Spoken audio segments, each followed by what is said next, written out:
Hello Aries, welcome to the Plaid Oracle. Here on this Gemini full moon day.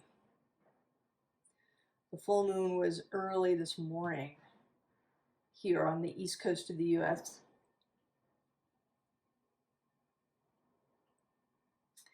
This reading is not practical at all, I should tell you right now, or at least, I mean, it has a practical center, but is itself deep and esoteric and conceptual. And we're going to see how we go and how it unfolds.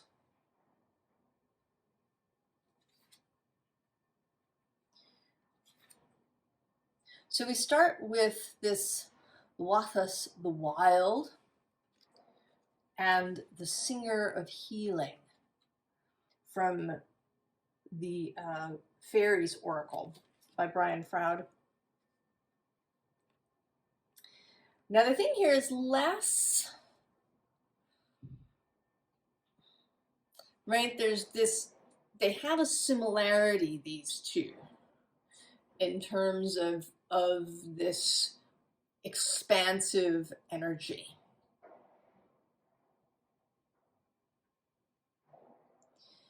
It's as if we are seeing kind of the inside of this Luathas figure when we see this Singer of Healing. It's as if we can look through him or into him.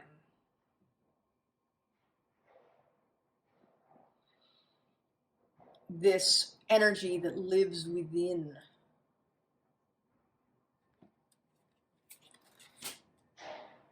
There's a whole thing happening here about things being combined, but things being separate, about duality and integration, about choices and how we see those choices. Something to note is that all of these decks, this one, this one, this one, and this one that came out, are decks where I've combined two. So the Wild Unknown Tarot and Spirit Animals, there's a tarot deck and an oracle here, two different oracle decks here and here.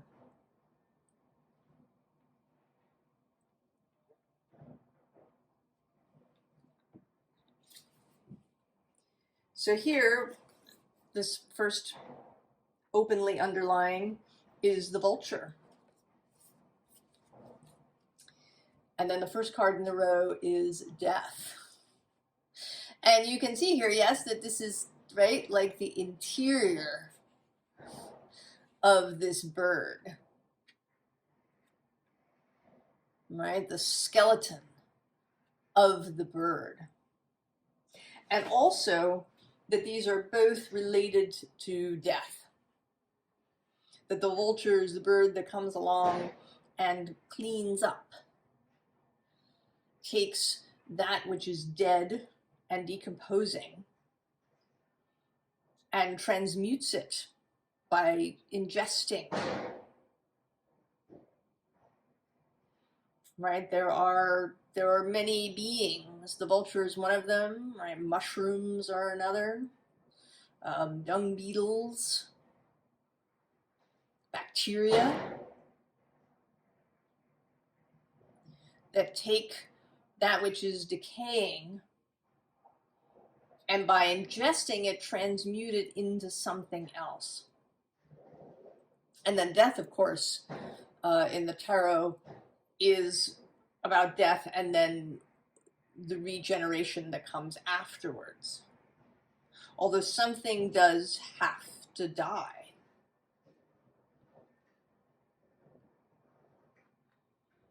And there's also something here about the nature of the interior and what is revealed through death. I was actually thinking about this when walking through the park the other day. The the leaves have been turning and now they're really beginning to fall. And there's a park that has a big hillside that I pass through. So there's always this, right, this sense, in the spring, there's all the different shades of that early green color, and then everything deepens through summer. And then in the fall, there's the changing colors of reds and yellows and browns. And then the leaves all fall off. And we see kind of this skeleton, the bones of the hill, of the park, with all the trees, and where we can really see their limbs. So there's something here too about the interior of things.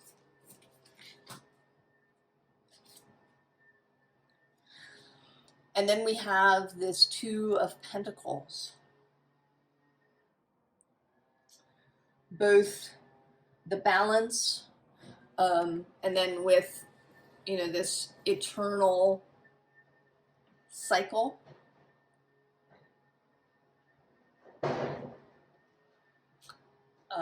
The transformational quality of the butterfly. Also the evanescent or brief aspect of the butterfly. Butterflies live only weeks. And it's the caterpillar butterfly life is, very direct, but, really, really brief.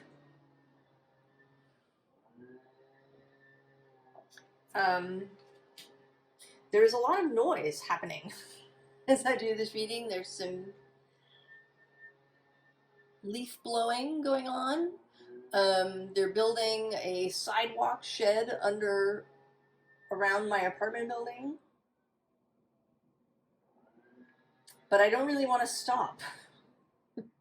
So we'll hope that I can edit some of that out, but maybe there's something about that. About going on and through. And how we perceive things.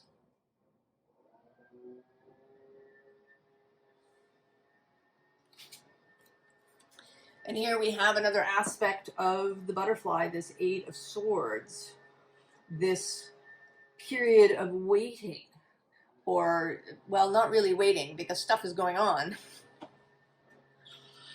in that final chrysalis stage.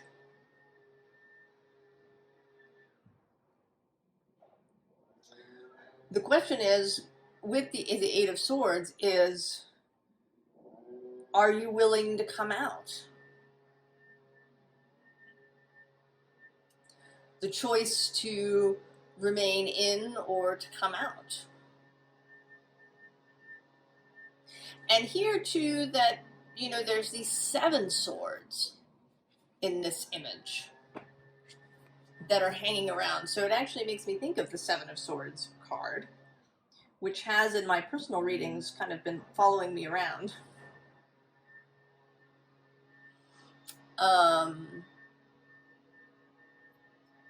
So there is, right, there's like this central sword. The central idea, the thing that's the crux, the thing that is the most important, the thing that the guiding principle, the clarity that perhaps you've been seeking and haven't been finding. And then there's these other 7 swords that may be confusing things. That this isn't so much about being trapped in your own thoughts as being trapped by too much noise in your own thoughts. I like the noise of this leaf blower that I've got going, and that hopefully we will reduce for you.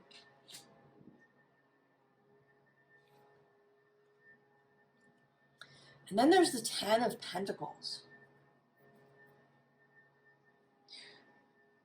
So here is kind of where there is a real kind of practical space here within the reading. You know, what is it? What is the target?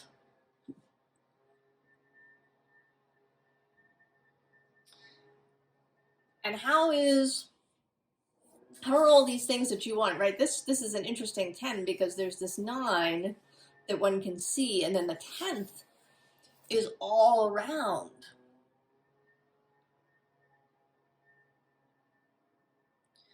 That it is kind of the 9 and the 1. Again, the sense of beginnings and endings and cycles.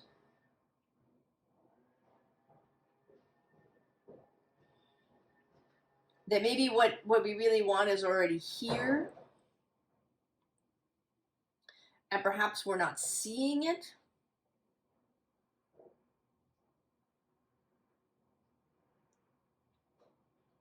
Or that maybe we should be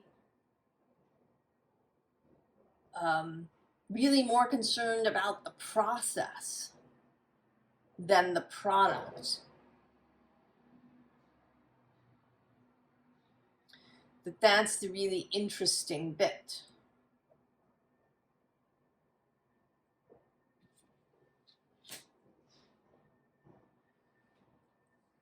That, right, that the journey of this reading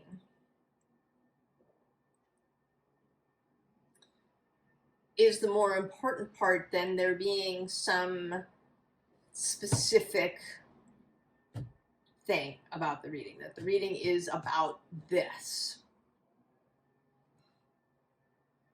That there is more happening here. And this nature of duality and choices and of integrations and separations, interiors and exteriors. So we continue here, duality here. The visible underlying is the writer, and the invisible is this waiting for the phone to ring.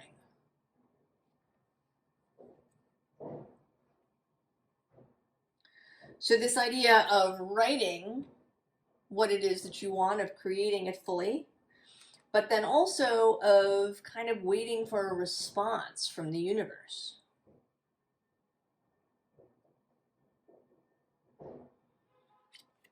And how this is both appropriate, right, in a co-creative kind of act, but that it can go too far, that we can lean too far in one or the other, that we can try and control every last bit, or that we can be too surrendered, where we don't make any choices.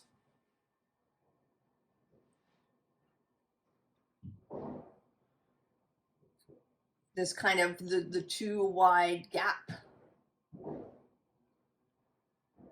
There's also something here about, right, like coming together, coming to the center.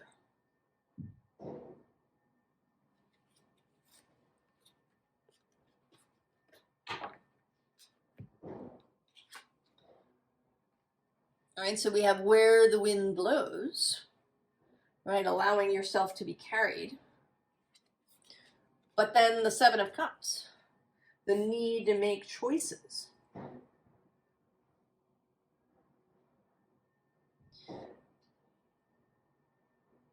And maybe you've been swinging kind of from one end to the other.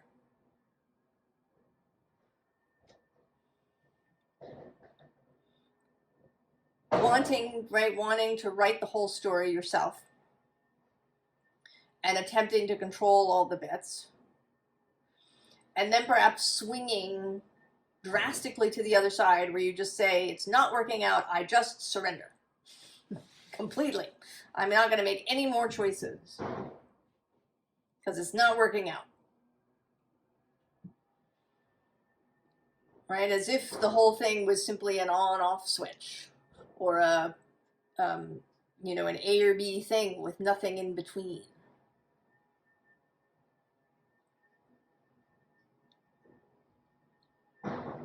And it is true, one would not, if one was describing Aries energy, one would not generally use the word subtle.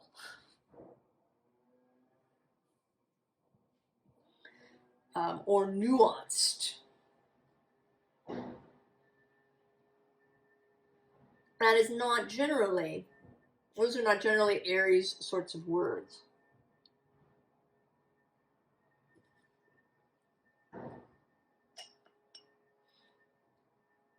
But then maybe that is, right, that's partly what is being invited here. And then we have the Dryad of death and rebirth, as well as this very interesting strength card.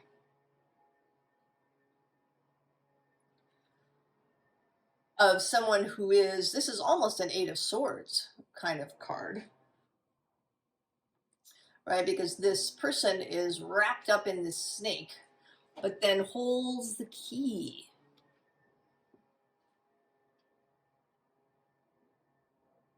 And it always, when I first look at this card, it kind of looks as if the snake is sort of covering the bottom half of her face, but it's not. It's just that, you know, the top half of her face is kind of floating up there. So she isn't actually being prevented from speaking. She's kind of preventing herself.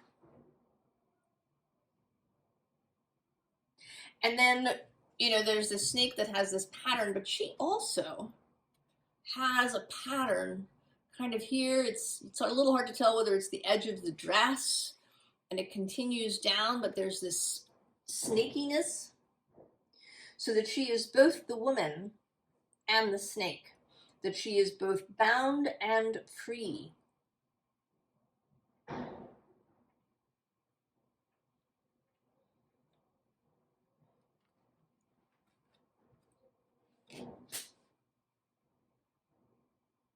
And that she is emerging.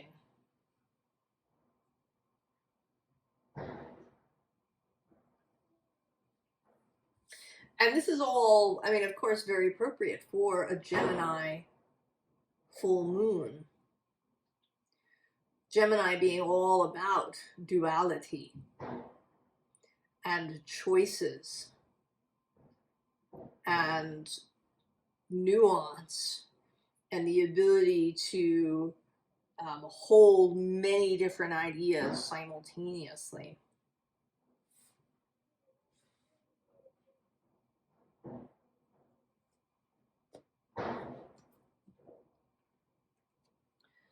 So we have here the Hathors, which says, deep love, mother's milk, birth is a portal. And then right below it, the golden children. So here are other, you know, mothers and children. And it's also a kind of portal-y energy. And then we have cracked open with this dual face that is created. And at the bottom of the deck, we have this earthed, learning how to be human in the world, but not of it.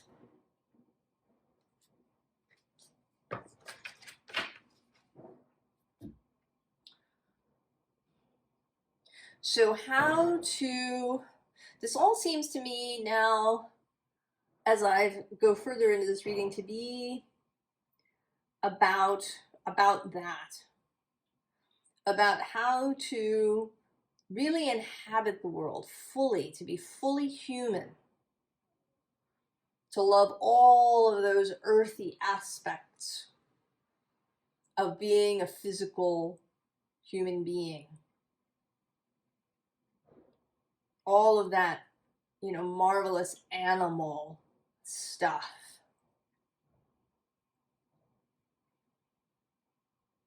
Smells and feelings and the heart racing in the chest and, the feeling of falling into sleep and all of this, eating food,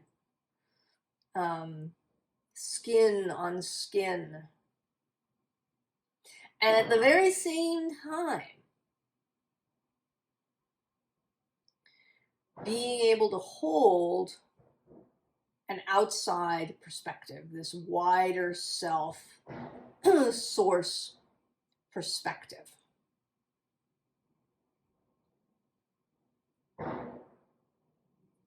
So that that you somehow can inhabit both of these places.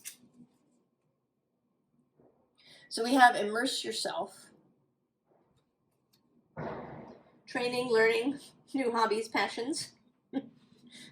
And that feels so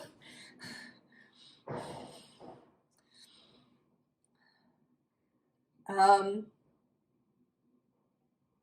don't want to say superficial, but so, kind of light in comparison to what we've been talking about. And that's another thing, right? The ability to hold enormous depth, to hold an understanding of the universe. That there is, this vastness, this infinity.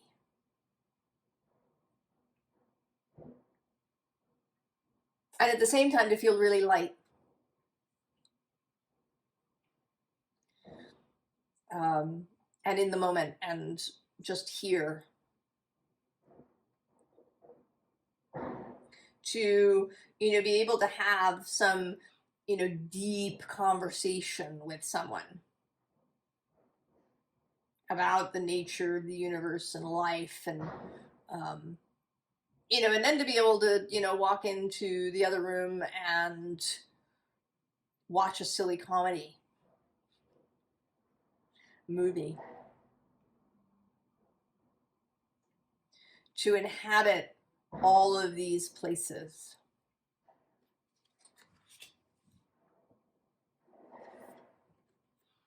And we have that here with the pearl. It says alchemy, the reward at the end from grit to grace. So this, right, this is knowledge, right? That the pearl comes from discomfort.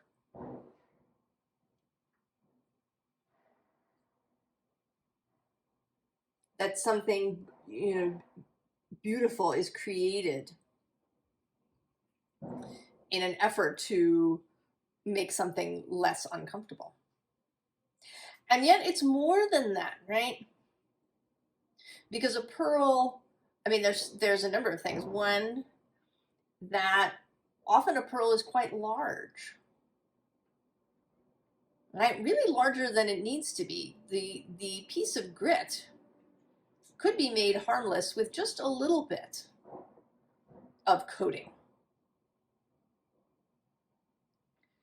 But often the oyster continues and creates this beautiful, luminous thing above and beyond what is really necessary.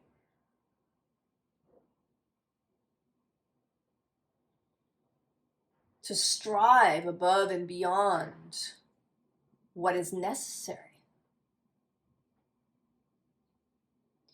And how we do that.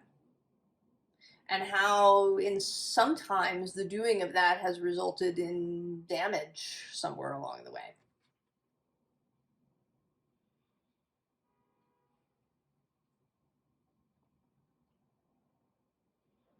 And again, life and death. And what does the oyster give up? I mean, we don't really know. We have no, we don't know the experience of the oyster and the oyster's soul. Because the oyster, like every other being in existence, has soul, has consciousness, is a part of the source of all things.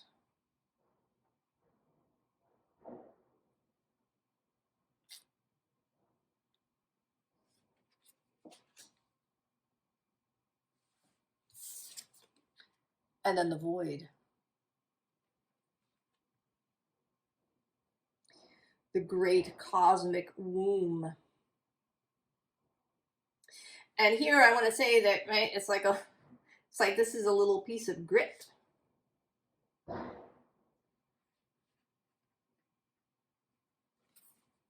In terms of your life, there's of course been grit. We all have the thing that's poking us, that's uncomfortable. How have you turned it into something really beautiful? And can you continue to layer on that?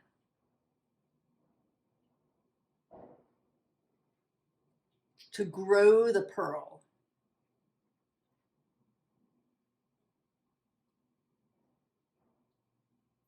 And who are you going to gift it to? You know, how does the oyster know? I mean, the oyster soul knows. The oyster soul knows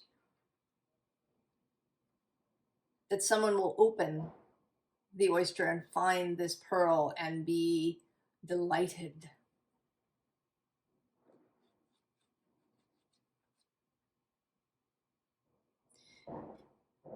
Can you know that your pearl will give someone delight, even if you don't know it, right? If we say that the oyster, the physical oyster, doesn't know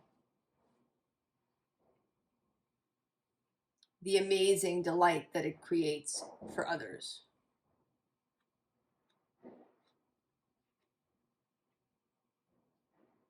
And maybe your human self has up until this point been unaware of your pearls that you've been creating.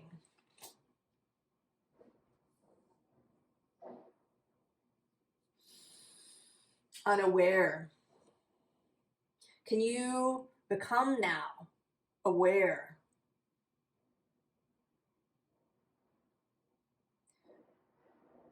of how many pearls you have spread around, perhaps unknowingly?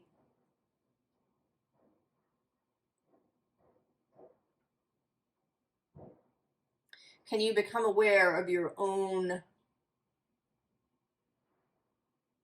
godhood, I want to say? Can you become aware of your own godhood while simultaneously holding your humanness?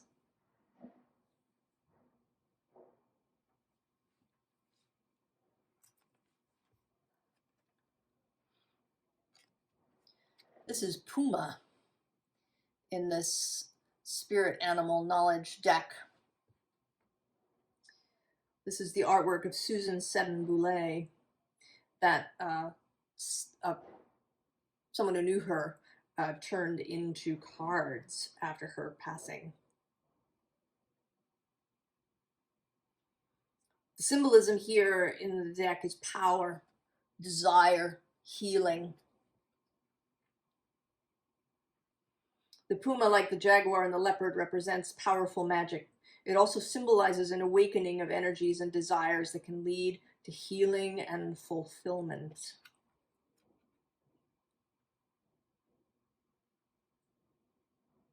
And there is here in this artwork the sensation of many different parts.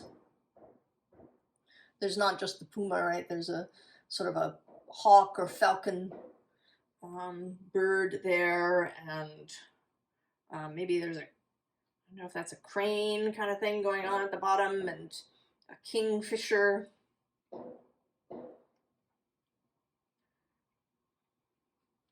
Right, so this nature of multiplicity. And then at the bottom of the deck, we have Ishtar. Ishtar is the multi-layered Babylonian creator goddess, the source of all life and embodiment of the power of nature. She is the giver of plenty, a lawgiver, a judge, the goddess of time, as well as the goddess of both love and war. Her name means giver of light and derives from her role as queen of heaven.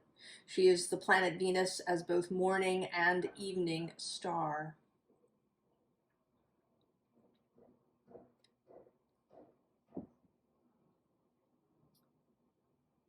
The nature of duality.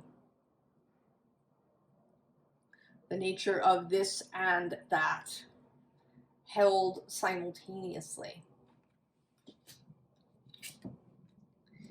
And then we have this card, which is Bast. And there is, in fact, a Bast card in the deck. But this card is the cat. And there's a couple of cards in these decks that are like that.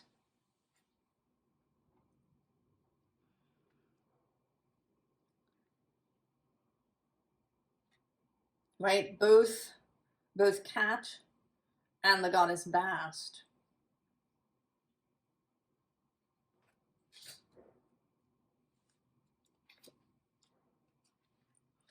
And then Gaia. But here, more than Gaia, is this, right? The fact that this image is blindfolded.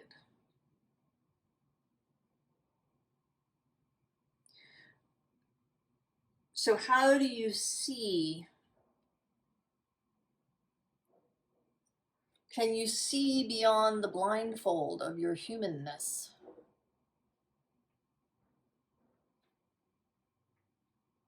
Can you see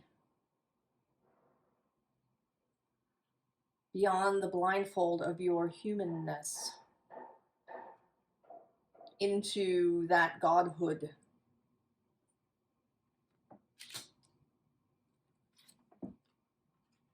And then we do have the leopard. But here, right, if we want to say the physical animal leopard, and then the soul leopard behind.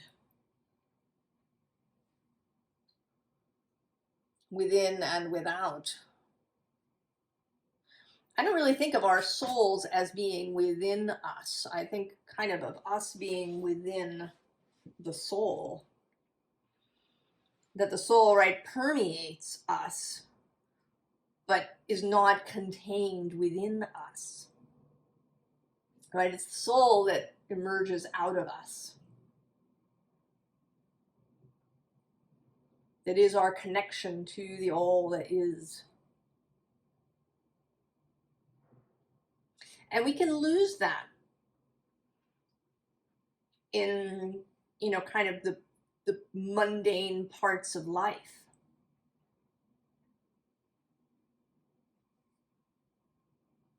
Months and months ago, I had a reading called Taking the World Tree With You. I can't remember what sign it was for. Virgo, maybe? Right, but this idea of being able to remember regularly the reality of who you are fully.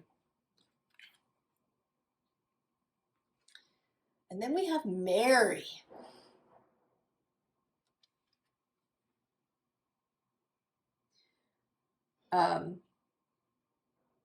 Right? She is worshipped by Catholics as the moon of the church and the Stella Maris, the star of the sea. The moment of the Annunciation is when she confronts the truth of her own great creativity, symbolized by Gabriel, the angel of truth made from fire. This is the moment at which she accepts the imperative to create, the need to bring forth life from the very center of her being.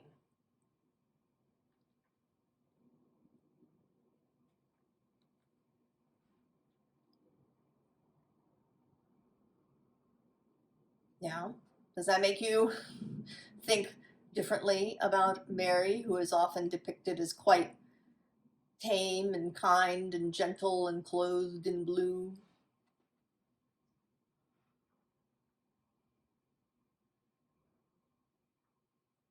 And that is one aspect of her, right? The goddess of compassion. People pray to Mother Mary.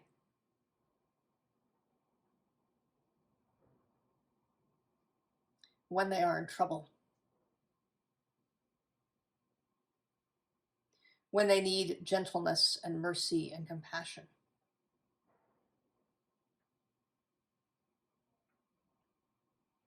But she is also the creative fire, bringing forth life.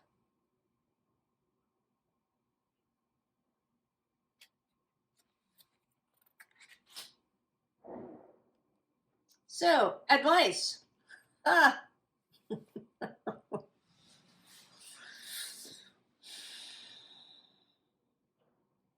Well, I feel like we've been talking about it this whole time.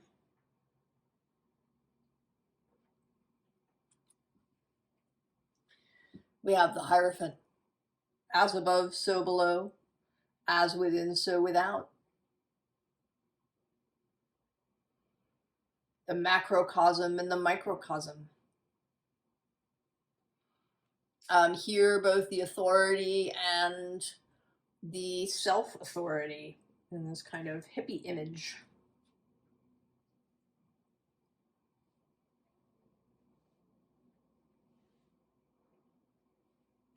Below that is the Seven of Swords. That mental space.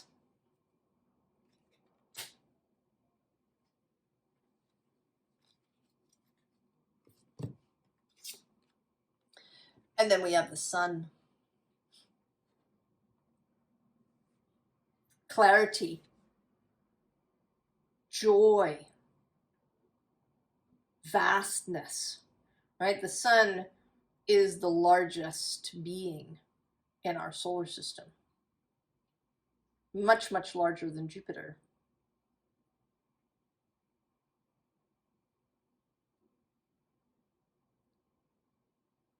Right? The place where life kind of comes from, right? We need the sun here as humans. And then interestingly, we have the star, because the sun, of course, is a star. It just happens to be our star. So we gave it this other name of the sun. Both sun and star.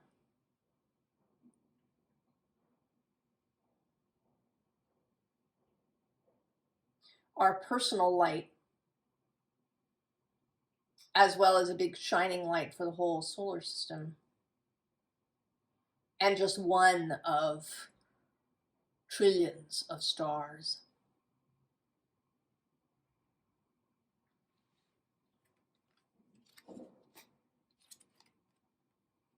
And then the Six of Pentacles.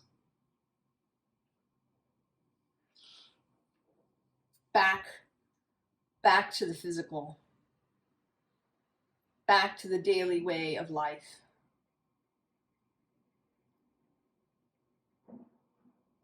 Moving through the world, the physical world, touching others, spreading our pearls.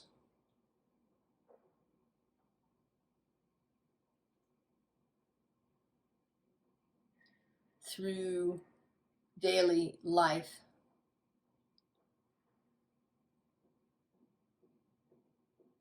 And with the six, the balance of giving and receiving, reciprocity.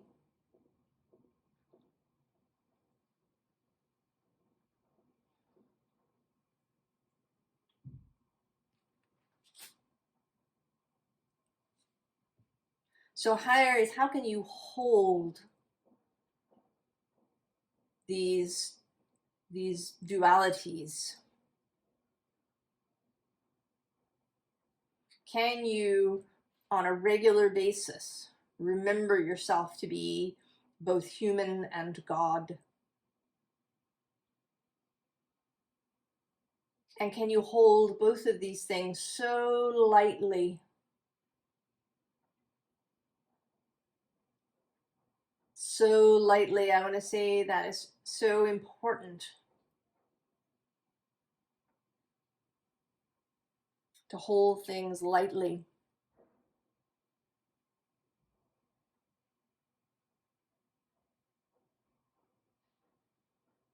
To spread your pearls with abandon.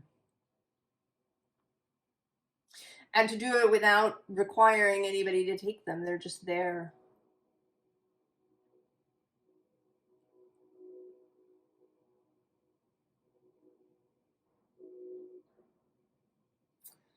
All right, Aries. This is a deep reading. I hope that this has sparked something for you. And I don't know if I managed to entirely express what is trying to come through, but maybe it cannot be expressed in words and must be felt in some way. And perhaps there'll be future readings or readings in the rest of this grouping after Aries that may expand on this, or